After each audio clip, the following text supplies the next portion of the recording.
Bit of music on the show, and this man needs no introduction, but of course from Cold Chisel days, Jimmy Barnes has been an out-and-out champion of Australian rock and roll. At the moment he's got a brand new CD out. It's called Out in the Blue, and he's about to do a song for us. But I mean, of course, we know the classic songs: Working Class Man, Ain't No Second Prize, I Die to Be With You Tonight. Jimmy Barnes, ladies and gentlemen, here he is performing a song.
Better than that, Jimmy Barnes, fantastic. Jimmy's going to come and join us, but as he does, let's have a look and see where he comes over. Jimmy's going to the Caloundra RSL, the Palms and Crown in Melbourne, the Regent Theatre Wollongong, Newcastle Panthers, the N North Theatre, all those places, and he's going to pack them out, and there's no better man in Australian rock and roll. He'll give you a good day for money. Welcome, Jimmy. Good to see you, chap. Enjoy that game last night? You know what? I was enjoying it for a long time. Until the last few minutes? The last few minutes. I had a black suit to wear tonight, and I thought I'd wear blue just as a protest. No, it was a good game, you know, and you know, it was just one of those things. Somebody had to break, and the boys did it, you know. Because you love your footy, don't you? You love your rugby Absolutely, league. yeah. Jimmy, just quickly on the band. Yeah. You got Family Affair, got Mahalia singing, and Jackie on the drums. My son, yeah, and you know, Mark Punch on guitar, Ben Mahalia's boyfriend on the other guitar. It's all happening to Tony, you know. Your Family Affair, mate. Yeah, you know, I mean, when the kids first started singing, you know, they used to get up there and you know, they used to, you know, they wear their headphones and, you know, the tin lids and they'd think they ran the band. Now they're actually in the band, they do run the band. Look at that sort of, I can change things occasionally, you know. Actually, what's your favourite Cold Chisel song, Chief? Oh, mate, K-San's a classic, but I... Yeah, that'll do. Laurie? Okay. I had another I'd 3 say or the 4, same, but mate. that'll... Okay. I'm a cheap wine man. I love cheap wine. Don't tell us about your personal life, right? No. Gee, fantastic. Matty, you got one? Too many flame trees, eh? Matty was at a gig. Matt and his brother were at a gig when Cold Chisel first did the reunion tour in '98, I think it was. And right. Matty, I will tell you, he had a couple backstage. And serious? Pretty blind he was. and they introduced us the first Cold Chisel gig in whatever it was, 20-odd years, and Matty introduced us. So you know. I remember as we walked up on stage, myself and Joey, the crowd went bananas because they thought it was a band. Then they turned the lights, it was me and Joey, and they all booed. And I must say, I do get the occasional phone call at 4 in, and it's him singing K-San to me. That's all right. Don't worry, we all get them. We all get them. Now, you've got a brand new book out, Jimmy Barnes, Icons of Australian Music. Going all right? Yeah, it's done well. Actually, they've done a whole bunch of them on sports people, you know. And Ron Barassi and all that sort of people, yeah. Really good thing. But it's a scrapbook, and basically... They've done all the hard work now. I just have to sort of, you know, I can give this scrapbook to my kids and my grandkids. No holds barred. You leave nothing out. Well, you know, if you're going to tell the story, you're going to tell it like it is, including when you battled, you know, drugs for a long time. Yeah, mate. We all have our moments, you know, and you know, you got to take the good with the bad. You know, I figure all the bad bits, you know, make me, you know, as much a part of the good bits that make me who I am now. Yeah. Your help at the moment because you had a heart operation last year. You feeling a million %? Pretty good. I feel, you know, I mean, the surgery was, you know, it was sort of a shock. They sort of warned me a few years ago I might need something because I was born with a heart defect. And then they said to me, oh, you need surgery. And it was like suddenly, I said, when? And I said, oh, no, you know. So I didn't get a chance to think about it. But, you know, it's 18 months ago. I'm fighting fit. The shows that we're doing on this tour actually are like 2.5, 3 hours long. So, you know, I couldn't have done that in Cold Chisel. Yeah. Oh, I couldn't have stayed sober that long for a start. You're still enjoying the touring? Because I noticed in July you got so many dates. You still up for it? I mean, the best part of music, I mean, everybody thinks it's, you know, making records and all that sort of stuff. Making records for me is a vehicle to get out and perform live. When you get on stage and, you know, play a song like K-San, from the minute the intro is played, you see people's eyes light up and their hands go up in the air, you know. That's what it's all about, you know. It's all about having a good time with the audience, you know. Yeah. You know, absolutely. In the book, the boys have taught me before how, mate, you did party hard, you went real hard. And I suppose, you know, with the heart surgery, you said a little bit later on, is there any... Like, you went hard, but is there any regrets? Would you do it any differently? I don't think so. I mean, you know, listen, there's things, you make mistakes along the way and all that, but like I said before, the mistakes, you know, the one thing I do is if I make a mistake, I tend to learn from it, you know? So, you know, all the mistakes I made, like I said, they got me to the point of where I am now, and you know, and I'm pretty happy with that. I reckon somebody asked me what my best record is, and I reckon it's going to be the next one. You know? Yeah, so you know, so you just sort of, you know, as long as you can keep going, you know. Yep. But it did stop at a good time. Apart from Cold Chisel, have you got a favourite Australian band from yesteryear or today? Or well, you know, I'm a big fan of Ross Wilson. I love, you know, and I could listen to Eagle Rock all night. Mondo Rock, you know, yeah. I like the Dingoes. I love the La-Di-Das. I grew up on all the classic, you know, like the Sydney and Melbourne, you know, hard rock bands, you know, La-Di-Das, you know, the Dingoes, Chain, Madder Lake, you know. I ran away when I was 14 and went to Sunbury to watch Billy Thorpe play, you know. You know, I used to stand in the front row at Billy Thorpe gigs and learn how to scream, you know. What was the best venue you played at? Well, playing at the Olympics was pretty good, you know. That was, I mean, having 8 billion people, wherever it is, watching you. And them being stupid enough to give me a live microphone. You know, that was pretty good fun. But, you know, some of the best gigs I've done, I've been to 20 people in little clubs. We played this bar in Geraldton once in Western Australia with Cold Chisel, and we played it on the Thursday nights before we were big, and the place was packed. Killed them, you know, 3 encores, everything was great, and we said to the manager, can't wait for tomorrow night. He said, oh no, tomorrow night they go to the drive-in. And we said, what? He said, oh, no, it'll be empty. Next night, we played the whole gig for the bouncers. Oh, really? And it was great. They just sort of requests and we played the songs they liked. You know. That's a gig. Hey, can I ask you about American music? All this hip hop and all that type of stuff is so huge over there. What's your opinion? There's some fantastic hip hop. I mean, some really great hip hop.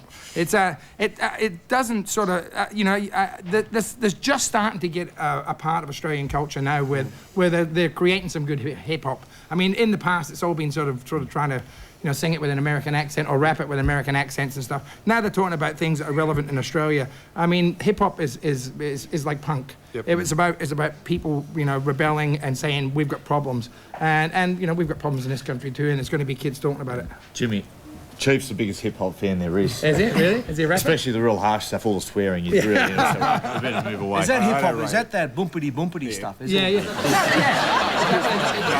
I don't rate it. Give me the hoodoo guru. That's what it is. It's about kids that have been living in ghettos and just getting stood down and stood on all the time, and they're just standing up and saying, up get yours, up, mate. Fair enough. Give me the hoodoo gurus or Akadaka any day over that. Yeah. All right, look at Jim. I'm Stay there, the Jim. same. We're going to talk some footy tomorrow night on Channel 9 at Skill Park up there on the Gold Coast. You'll see the Titans take on the Seagulls. Titans, no Scott Prince, no Luke Bailey. They'll do it tough, and the Manly are flying. They're playing some great football, Manly.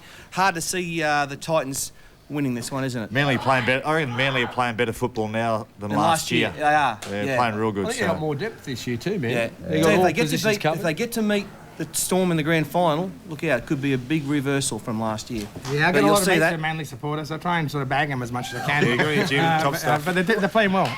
Jimmy, just watch yourself. I know, mate. I see Won't the be face so good turn in a now. minute.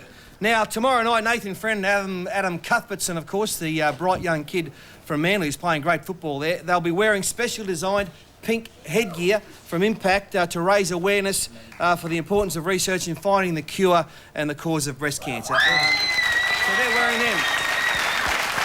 And of course, the doggies, huh? Yeah. After the game, the players will sign the headgears. They'll be launched. They'll be auctioned off. All proceeds go to the National Breast Cancer Foundation. So Yeah, good well on done to those boys tomorrow night. Excellent work. Now, Storm take on the Raiders on the weekend. The Storm, of course, all their players back. There is some doubt, I believe, over Greg Inglis. He was slightly injured last night. They may not risk him. This will be a good game. The Raiders, they were pretty ordinary the other night against the Cronulla team. Disappointing, and it's pretty difficult to go down to Melbourne and beat them down there. They're a red-hot side, Melbourne. They're going to be brilliant. Fatty, we were talking before when you may introduce this, but Alan Tongue. I want to is make mention of he's Alan a great Tongue player for because he's Canberra and the incident. He's a gutsy young redhead. Now, watch him making a tackle there. Watch the Cronulla wing slams him in the ribs while he's making a tackle. Missy Talapapa. Missy Talapapa, and Alan obviously suffered some damage, right? But do you think he went off? He stayed on for the next 15... Eventually. Well, he did go off eventually. But he actually stayed on for the next 15 minutes and made a dozen tackles. And every time he made a tackle, he was like this, hunched over. But he has got one hell of a tick. Tell me something. What was the suspension for that one? Was there any repercussions? No, there was no Nothing. suspension. He makes a fair complaint that he hasn't got a huge profile, but he has. Most people are going to really respect him because he's a great player. But to get away scot-free, he was just making a tackle. Yeah. And all of a sudden he's got... Greg Alexander described it as a reverse prowler. Reverse That's prowler. Reverse. Remember the prowler Yeah, was yeah, of course. the Riley Brown one at the start. It was a reverse prowler. The reverse. Yeah, that's Reverse, good. reverse. All right. Well done, Brandy. Now, reverse prowler. What is that? I don't know. We've all done a bit of prowling. Probably, yeah. And the Bulldogs in the other game of the weekend take on the Rabbitohs. Hard one to tip, this one. The Bulldogs have been not very good lately, and the Rabbitohs have won 3 in a row, including they came 28-4 down. I stuck with the Bulldogs. Sonny Bill was just sensational the And other the day. Rabbitohs won 3 full stop. Actually, I think it's 4 They just now. happen to be in a row. Big Rabbitohs fan, Jimmy, apparently. No, they're all right, mate. I'm going Yeah, for all right. 4 rabbits. And of course, 4 rabbits, yeah. 4 rabbits. Yeah. Rabbits to win. and of course, they're Jackpot. doing their bit this week. It's about pink headgears. The Yeah. Bulldogs are chipping in this week. They're going to do I'll demonstrate the pink socks. You'll see the boys wearing these this Really? weekend. Again, in support. There we go. Got the... They don't really change the whole way around. But they're doing their bit as well. So Good well work. done to the doggies. Great to see rugby league teams all over the place doing their bit for It's a- charities and yeah. for breast cancer It's a especially. big thing, It is, especially after, yeah. Glenn's wife, dying late. Jimmy, mate, wish we had more time. It's been an absolute pleasure to have you on the show. This is Jimmy's book, Icons of Australian Rock. Go out and buy one. You'll learn a lot about a champion bloke. Good to be on the show, mate. Thanks, Jimmy Barnes. Good on you. We'll come back in just a minute. We've got the Dodge Footy Show quiz. That's next.